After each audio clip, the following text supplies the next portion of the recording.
আসসালামু আলাইকুম, কেমন আছেন সবাই? আজকে কিলনে কাজ করতেছি। 2 কিলনে একটু কাজ আছে, থার্মোস্ট্যাটে কাজ করতেছি। এর ভিতরে প্রায় 1100 ডিগ্রি সেন্টিগ্রেড ভিতরে, বাইরে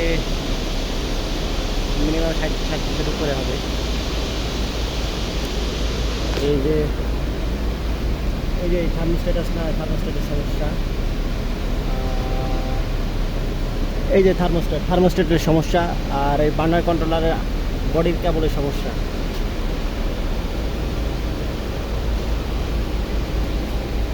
আজকে এই যে বার্নার হঠাৎ করে ফায়ার করেছে, থার্মোস্ট্যাট ঠিকমতো কাজ করিনি। থার্মোস্ট্যাটের কাজ হচ্ছে আপনার ওভার টেম্পারেচার হইলে আমাদের কন্ট্রোল রুমে অ্যালার্ম দেবে, কিন্তু দেয়নি।